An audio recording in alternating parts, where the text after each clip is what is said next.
An emergency world press conference was held today to inform the public on the current activities around certain situations bordering on human rights violation in the state. This includes the death of Bamishe Ayowole, a 22-year-old fashion designer who was allegedly killed by a BRT driver in Lagos, the Lekki massacre victims, and Mubarak, a 14-year-old boy who was shot dead by the Nigerian police in November 2021. In their speech, the government has gone contrary to Section 14 of the 1999 Constitution, which says the security and welfare of the people shall be the primary purpose of the government. They also blamed the Lagos state government for failing in fulfilling its promises made to victims of the NSAS protest, the reopening of the toll gate, and compensation yet to be made. Speaking at the press conference, the council told the defendant, late Bamishe's family barrister Ayo Ademiloyi, on the day alongside comrade Musa Bello, had this to say. We want to say that the attempt by the Lekki Collection Company to reopen the Ikoyi Link Bridge is itself bestial, to say the least, inhuman and savage. We so submit on two grounds. Number one is the fact that the Lagos State government themselves admitted in widely reported press statements, particularly by the Commissioner for Information, Mr. Gbenga Omotosho, that the concession agreement between Lagos State government and the Lekki Collection Company has expired. And that is why they went into a buyback. Agreement. Now, in corporate law, when we talk about buyback is that after a company has become insolvent, it can so the partial investors can buy back the liquidity and the debt burden of that something. The Lagos State government gave a lot of money to Lekki Collection Company. They failed in their investments.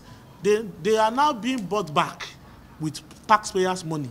Now to add insult to injury, they now said they have so loaned 6.1 trillion naira. And who is to pay? You and I. Those residents and passers, those motorists that will ply the Ikoyi Link Bridge. It is not only illegal, it is bestial, it is inhuman and savage. Lagos State government failed woefully in their responsibility in providing security to its citizens and residents. At least Lagos State government should have make a provision for transporter, the transporters, commuters who board their buses provided by them. Lagos State government provided these BRT buses, for the citizens, for Lagosians, and they should have provided security for them, for at least provide a functioning CCTV cameras in the BRT buses. Inclusion, if they're not only for profit alone, you can see even the cards that they use in boarding these buses. There is nothing linking you and you cannot link the person who boarded the bus with the no security, no link at all, just for you to make money, just pay for the card and board the bus. We're again calling on the government, judiciary, to save Lagos State from itself. And this can only happen if justice is not only done, but being seen to have been done. But one would have expected that while the issue of Bamishe was still very hot, the family is still feeling the pains of the death of a young lady. The governor and some other people in government were dancing at TBS. Were they dancing that a young lady, a woman, a potential mother, was being slaughtered? This is very, very agonizing.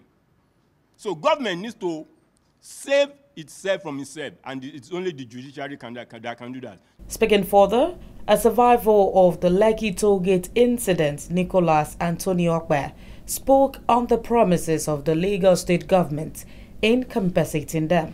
All the promises the Lagos state government have promised us, the victims, they have not fulfilled any. They only fulfilled that of police brutality and answers police matter by compensating them. But we, that the soldiers were sent to come and kill at Lekki toll gate, none of us has been compensated. And all the promise the Lagos State government gave, they've not fulfilled any. Where do you now put justification for these BRT buses to be plying clearly demarcated lanes on Trunk A and Trunk B roads? That means they are enjoying a level of statutory flavor, which flows from the franchise agreement entered by the Lagos State government with them as a franchisor. So Lagos State government has a vicarious criminal liability in this matter, and there has not been any dispassionate, serious, and humane approach to even assure Lagosians of safety when they apply the BRT buses. This same Lagos State government is now about to unveil 1,000 e-hailing taxis. Well, we know where to go when the time comes in that respect. The human rights activist believed that the Nigerian government is not invested in securing the lives of the people, but rather interested in the bloodshed and destruction of lives and properties. They therefore called on the government to stand up to their responsibilities to avoid a reoccurrence.